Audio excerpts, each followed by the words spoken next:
Hi guys, Dane here, and today I'm going to be making a start at the very least on my review of Keep On Running by Phil Hewitt, the highs and lows of a marathon addict. So this is non-fiction, it is about running. I have recently gotten really into running. I'm actually training for my first marathon myself, and so I read this while on the exercise bike and it helped to motivate me. So I'm going to read you the blurb, then I'm going to go through and check out some of my tabs, and I'll share my overall thoughts and rating at the end. So, Dane reads: marathons make you miserable, but they also give you the most unlikely and the most indescribable pleasures. It's a world that I love, a world unlocked when you dress up in lycra, put plasters on your nipples and run 26.2 miles in the company of upwards of 30,000 complete strangers. Phil Hewitt, who has completed 25 marathons in conditions ranging from blistering heat to snow and ice, in locations around the globe from London to New York, sets a cracking pace in this story of an ordinary guy's addiction to marathon running. Reliving the highs and lows along the way, this light-hearted account of his adventures on the road examines the motivation that keeps you going when your body is crying out to stop. Above all, it tries to answer the ultimate question: why'd you do it? Okay, so this is part of the introduction, the boat and the bay, and this covers the ridiculous of marathons and also that burning need to try and get a personal best. The rain was lashing down, the wind was bitingly cold. I hate the word bitingly, horrible. It's supposed to be a writer. My head hurt, my eyes stung. I could hardly make out the road ahead. All I could see was my chance of running a good race swirling away from me down the storm-filled gutters, and that's when I saw him. Glancing to my left, just by the 37 kilometers marker, I was suddenly aware of a figure coming up beside me, gliding serenely and hideously mocking me with every step, the man with a boat on his head. Not just any boat, but a model yacht complete with sails and rigging. Calmly, gracefully, he sailed past me, looking the very picture of control. He didn't look back. He didn't need to. On he raced, oblivious to the fact that he'd crushed me. It was the lowest low point in all my years of marathon running. I'd been convinced that I was going to run into my own record books that day. A PB, that personal best which constitutes the holy grail of runners everywhere, seemed within my grasp, and that was my mistake. I'd grown too confident, and so the heavens opened. The energy drained out of me, and then came the final straw, the man with a boat on his head. You might strive for a PB, but anytime you think you're bigger than the marathon you're running, the marathon will always have the last laugh. That's one of the lessons that I have been told many times, is to respect the distance. And he talks about one of the reasons why he likes running marathons. He says, football fans don't get to share the pitch with the Beckhams, the Ronaldos and the Pelés, yet we runners get to share the course with our heroes. It's an unbroken chain which leads from the slowest of the slow right the way through to Paula Radcliffe at the front, setting yet another record. Somewhere between the two extremes is me, generally in the top 10 to 20% of finishers, desperate to get away from those Teletubbies, even more desperate to inch closer to the runners who will make the next day's headlines. I'm usually about probably 10 to 20%, at least at parkrun and more casual races. At more serious races, I'm probably the top third. And this was kind of interesting to me because I got into running it when I was 34, I'm 35 now. And obviously I work as a writer, so it's kind of relatable to read what he was saying.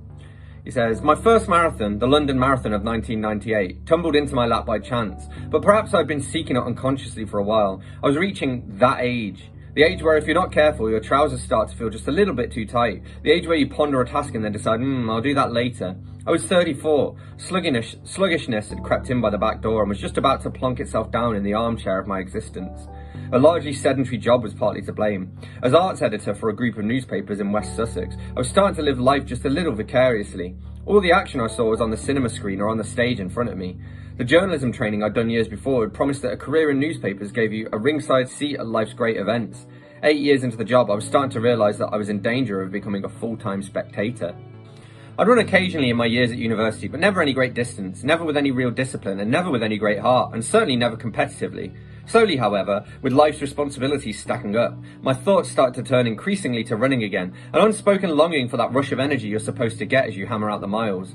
Mortgage, work and family life constrict you, and so, in some primeval kind of way, you find yourself longing to reclaim a few lost freedoms. In an era where man can no longer dash out of his cave and slay a mammoth, he simply slips on his lycra and goes for a run. So he talks here about an injury, which is horrible. He says, rain presented a mixed blessing, and with it the trauma of chafed nipples, one of the worst running injuries you can suffer. My wife doesn't believe me when I tell her that it is worse than childbirth, but I should know. After all, I was present at the birth of both our children. Countryside running was offering endless challenges, and suitably protected in the nipple department, I soon discovered that a decent downpour was actually quite refreshing. There is nothing worse than starting out in rain, but if it rains when you are already out there, then the rain can be wonderfully invigorating, all part of the enhanced sensuality which, slightly kinkily, goes hand in hand with running. The rain trickling down the back of your neck can be lovely, the feel of it caressing, the smell of it intoxicating. But of course, sometimes the great god pluvius can go far too far. There was one particular incident which became ever more exaggerated in the telling, particularly when it was Pamela I was telling it to. One training run took me out in a downpour which got worse and worse. I was in the middle of nowhere when an old boy slowed beside me in a car I could barely see through the torrents of rain crashing down around me. He wound down a window and, in an elegant voice from a more refined age, politely inquired, "Can I give you a lift, or are you actually doing this for pleasure?" "For pleasure," I replied, smiling through gritted teeth. It was a low point, born of the kindest of motives on his part, but a low point all the same as far as I was concerned. It brought home to me how fundamentally stupid marathon running is, a fact which I've since come to regard as its greatest attraction. And here he talks about the joys of race day, which there's nothing quite like race day. One of the recommendations for marathon training is to run races, something I never did. I'd read and been told repeatedly that it was a great way to psych yourself up and get yourself in the right frame of mind. Also that it was good to get used to the idea of running with other people. After all, most runners do the vast majority of their training on their own, churning out those country miles with nothing but the wildlife for company. Marathon day was pretty much the first time I'd seen another runner, the first time running became remotely sociable. And therein lies one of the great paradoxes of marathon running, the fact that something so solitary and self-centered can also prove, as I discovered that morning, such a bonding experience. Many millions of pounds are raised for charity during a marathon, but I still think there is something self-centered about running even when you are doing it for charity. It is something you do because you want to do it, however much your run will benefit others through the money you raise. Running has always seemed to me an intensely personal thing, and yet huge crowds turn out to watch you do it, all intent on enjoying London's unique blend of street party and elite athletics. Huge intoxication lay ahead, though not of the alcoholic variety. Good, because I don't drink. And I talked about corralling, which is when you choose where your start is going to be based on where you think you're going to come in the race. And he says, of course, the corralling in itself poses a horribly difficult question for a first-time marathoner. Asking you to predict your finishing time seems a terribly unfair question, inviting hubris almost. You've never done it before, yet you are being asked to announce just when you expect to finish. In reality, it's not too difficult to take a stab at it based on your training, your half marathon times in particular. I took an average half marathon time, doubled it, and then added a quarter of an hour or so, and then a bit more. More sophisticated methods of calculation are available now, particularly these days with the proliferation of wrist-worn GPS tracking devices, but even without them there are plenty of tables you can resort to, all of which give you a pretty good idea just how you might do in the great unknown ahead. Best of all, perhaps, was simply to follow your instinct. After 6 months training, I felt I had a fairly shrewd idea, and I put myself down for somewhere between 4 and 4.5 hours. I expect mine to be about 4.5 hours, based on pretty much what he said. My half time is just over 2, so double it, add a quarter of an hour and a bit more, about 4.5. And he had some training from someone called Pamela, and he said, "The sight of dozens of peeing runners was a timely reminder of all that Pamela had told me. Top up, top up, top up every few minutes. Maybe her greatest gift to me as a novice had been to hammer home the crucial importance of hydration. If you feel thirsty, it's too late," she kept saying, words which rang through my head. If you feel thirsty, you are dehydrated. If you are dehydrated, you're in danger. Not necessarily done for, but certainly on the at-risk register. He makes a good point here. Running out the house and knocking off 6 miles is nothing, but it is everything when you're doing a marathon and you've already got 20 miles under your belt. Tony Blair's press secretary, the marathon running Alistair Campbell, summed it up beautifully some years later when I had the great pleasure of interviewing him. He was doing a theatre tour question and answer session, mostly I guess about his Downing Street years. On the phone, I was keen to talk to him about marathons. He observed that marathons are in fact 2 half marathons put together. It's just that the first half is 20 miles long. Those final 6 miles equal in effort the first 20, he said. And he was right. We talk some more about the nipple trauma here. I use I forgot what it's called, KT tape, I think, kinesiology tape, which you put across your nipples that stops them chafing. He said, but at least my nipples were intact, and I was mighty glad of that. Some friends, hearing of my early tussle with the agony of chafed nipples, had given me a good luck present of Harry Potter plasters, a little bit of magic which certainly worked for me. Over 26.2 miles, even those of us blissfully free of man boobs will still shred our nipples if we don't take precautions. The sweat, the fabric of your running top and the rain will all combine to reduce you to nipple misery. I certainly felt for the runners, and there were plenty of them, who hadn't realised just how important a couple of plasters might be. There was no mistaking them. Their running vest was stained with 2 ragged columns of blood, like some kind of kinky stigmata. It says here he did the Chichester Marathon, which is exactly 42 miles long, so it's not quite actually a marathon. He said, with 10 minutes to go, worried about the missing 195 metres, I walked away from the start line. With 3 minutes to go, I ran towards it, timing to perfection to cross the line as the gun went off. But 200 metres in 3 minutes is not fast. That's a 15-minute kilometre, which would mean you would do a park run in an hour and 15 minutes. I do it in 23 minutes. And Shay, even when she used to walk it, did it in under an hour.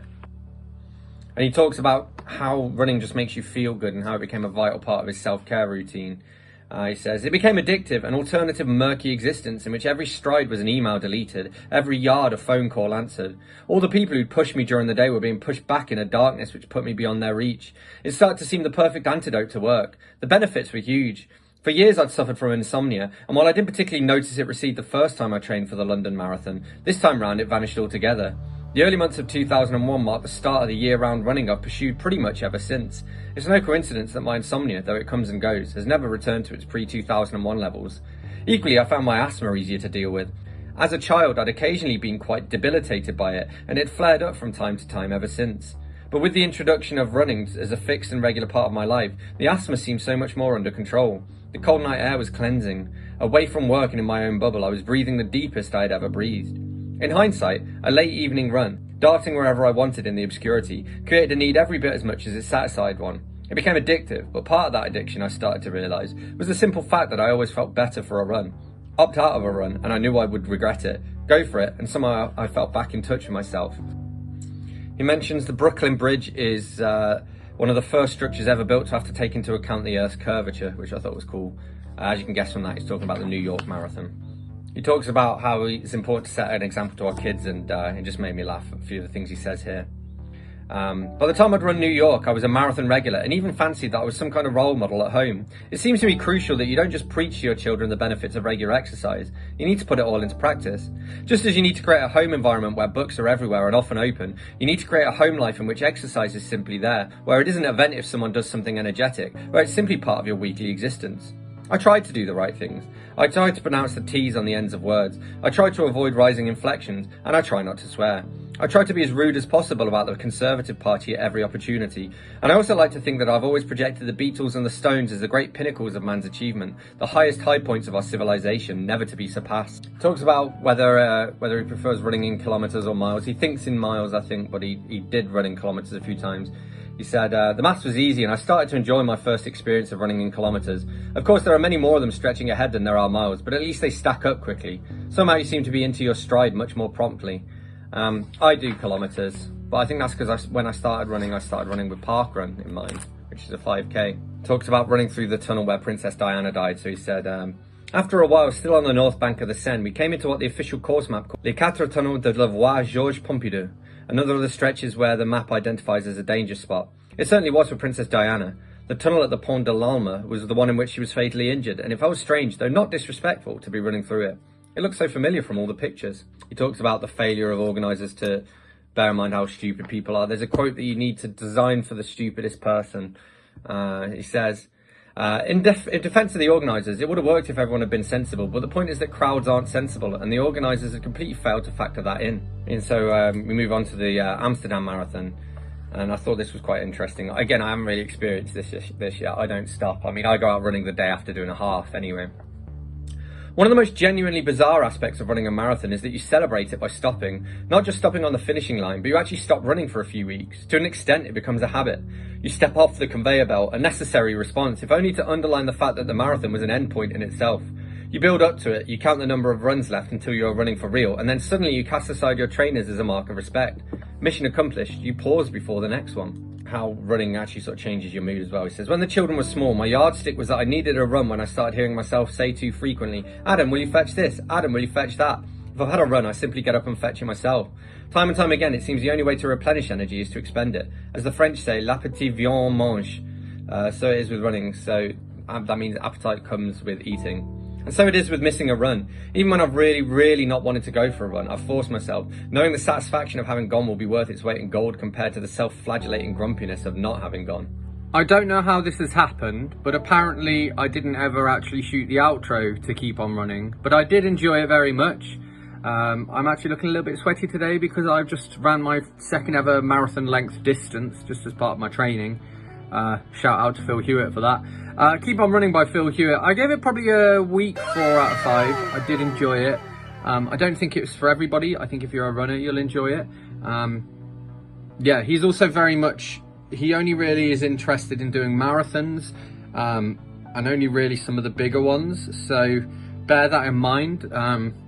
you know, if you're a runner like me who likes running all kinds of distances, it might not be so much for you, but yeah. So there we have it. That's what I made of Keep On Running by Phil Hewitt. As always, don't forget to let me know in the comments what you thought of this book. If you read it, hit that like button if you've enjoyed this video, hit that subscribe button for more, and I will see you soon for another bookish video. Thanks a lot. Bye bye.